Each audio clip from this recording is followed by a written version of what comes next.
Hi guys, and welcome to our Xbox One preview for Assetto Corsa. If you want to support Team VVV, you could do so by giving us a thumbs up, and if you're not yet a subscriber, why not hit that subscribe button. So this Xbox One preview will differ from our previous PlayStation 4 preview, as this time round we'll be using the controller and giving our first impressions. So let's get on with some gameplay action.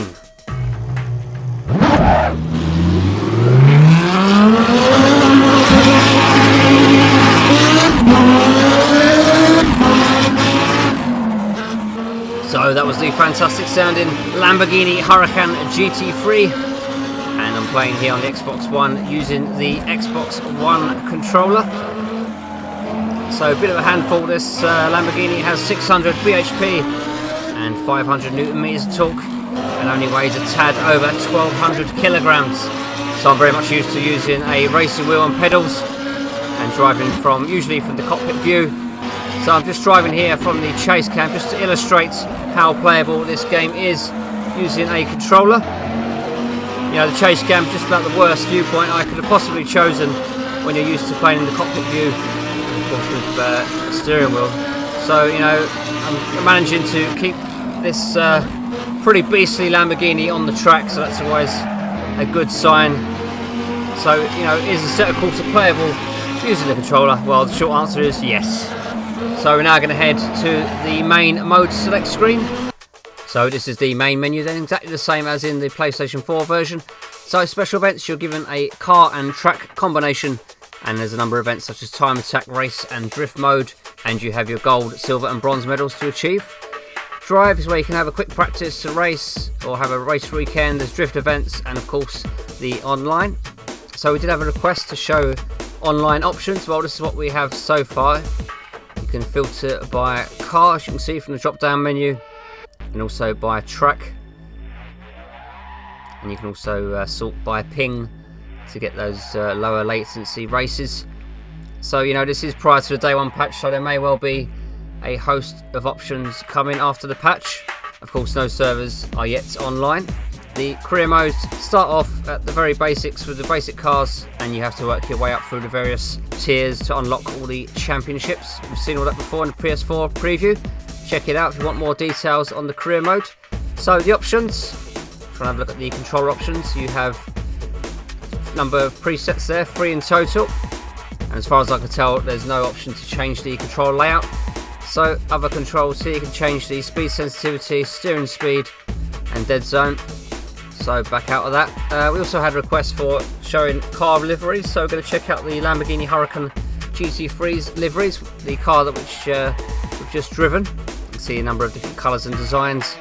Pretty extensive, there's about 20 plus designs there. Check out another car.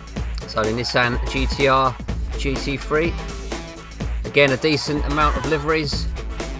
Nice designs there.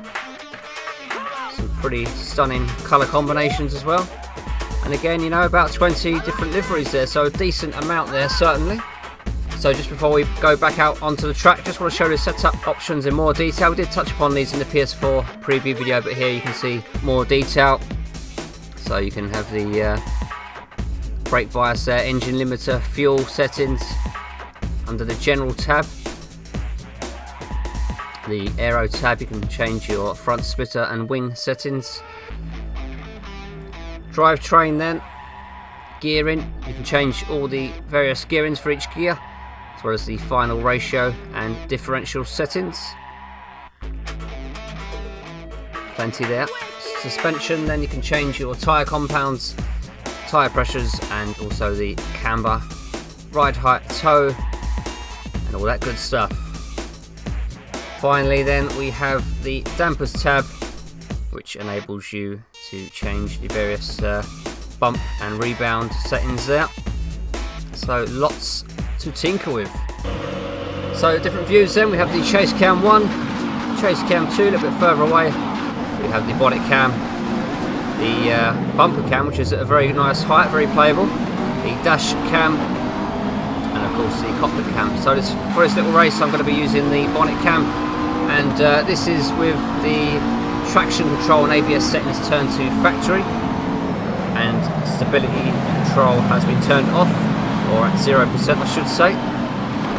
So just getting a feel for what it's like using the controller once more. And I've got to say, this is the McLaren 650S GT3. It's got just under 500 bhp, 500 newton meters of torque, and you know, a bit of a handful, I have to say. It was a little bit tricky. You do have to be pretty gentle with the controller on the accelerator through the turns. You know, under braking it was fine, accelerating in a straight line was fine, but through the turns, you know, you just have to be very gentle with the accelerator.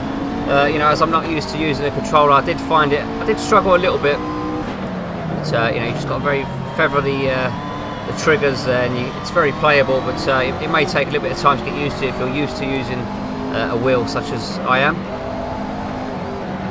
But all the same, very playable. You know, the vibration as well was decent enough. It gave me a good sense of what the car was doing, but I couldn't help but feel that I needed a little bit of help from the stability control.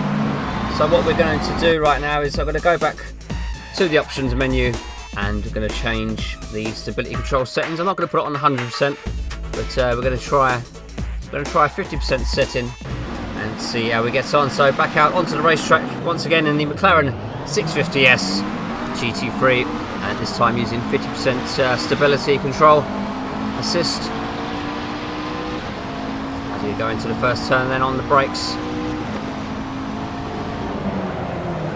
turning in then.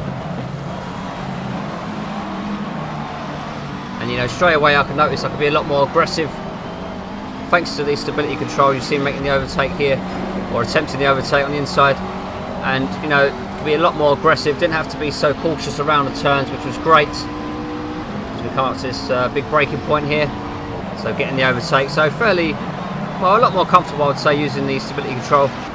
I would recommend, if you're not used to using the controller, you know, stick the stability control on initially. You know, whichever, if you decide to start on 50, 60, 70, 80, 90, 100, it's up to you. But what I would suggest is start on a reasonably high setting, between 50 and 100%. And then as you get more and more used to it, just drop that by sort of 10% each time. You know, as you get more confident with the car and the handling, and you know, using the more precise control. You know, people that are used to using controllers will pick this up, I would say, pretty easily, pretty quickly. You know, they may decide to use 20-30% stability control, but you'll probably be dropping it down in no time if you're used to using the controller. But yes, it felt good. Using the stability control can be much more aggressive with the controls. A little bit of a slide there, but yeah, it felt good, felt fun, and it certainly was playable with the controller, no doubt about it. Coming up to this very tricky chicane then, and just a lot better through there than I was without the stability control on. So you know, I'm impressed with the game, or the sim I should say, because you know, it is a sim, it's going to be tough, and of course, you know, you got a lot more control using a wheel over a controller. You got a more precise sort of degrees of steering and inputs. So it was surprising just how well this felt with the controller, and of course, you know, no doubt people will pick it up with the controller and they'll be fine-tuning their settings just to get the most out of it. This is just the default controller settings, so very playable. So we're going to wrap things up there for our Xbox One preview using the controller.